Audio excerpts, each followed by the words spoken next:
the talk, what is art for, and the uses of art. But it's something I've always thought about. I never thought about it with that as a title, but then I realized the things I was thinking about really came under that heading.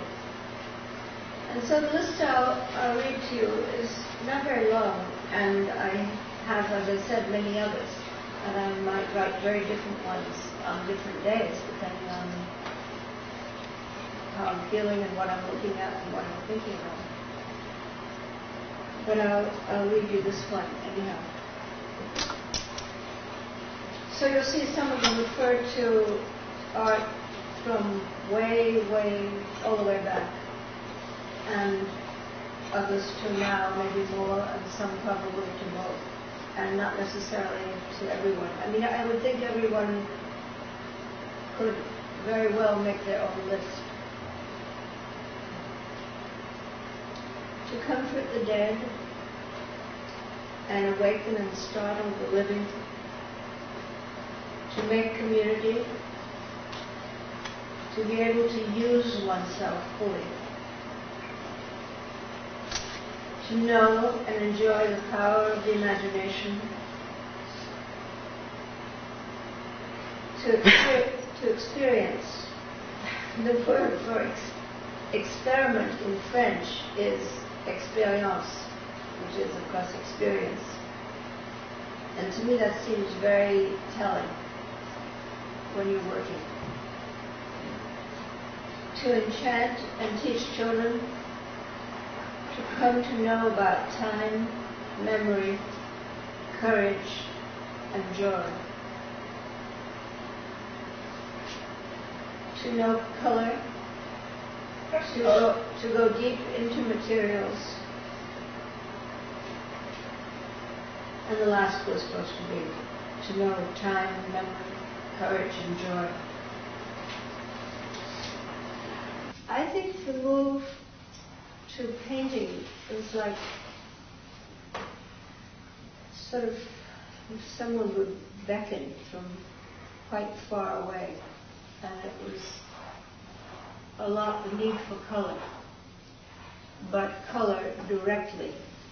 In printing, any printing, it's always transfer, indirect, which is wonderful, but not at all the same. And I had no idea where it would go, and I found it, and still find it, extremely demanding and difficult. And but wonderful. And to me, if I hear people say painting is dead, literature is dead, music's dead, dance is dead, poetry, everything's dead, it has, it's really so absurd. I mean, they were saying, the Greeks were complaining about that. And everybody since then, in all times, has had that same wail. So anyhow, for me, it doesn't seem one bit dead, because I feel I would need another 2 lifetimes to come near. I mean, I worked on many of them for quite a number of years, even sometimes very small ones. Not because I can do it, but it seems to be the nature of it. I mean, with clay, you have your limits. I worked much longer on things than I really wanted to, and it was very difficult because clay, if you keep it wet, it collapses. If you let it dry too much, it cracks. So you're between several hard places. And with painting, of course, you can go on forever, including ruining quite a bit of work because I wouldn't let it go. But it is a whole world which is, of course, connected to many other worlds. And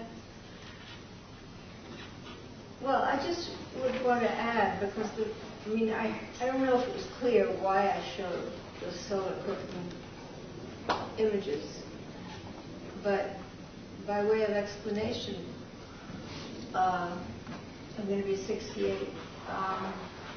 It's too late in my life, or too late in the world as I know it, to only be connected to my work and where my work is going and shows. I mean, it's wonderful to have that. I appreciate it. But I don't want to be cut off from the rest of the world. And it seems that everyone can, and many artists certainly do, find ways of connecting with things that really can change people's lives.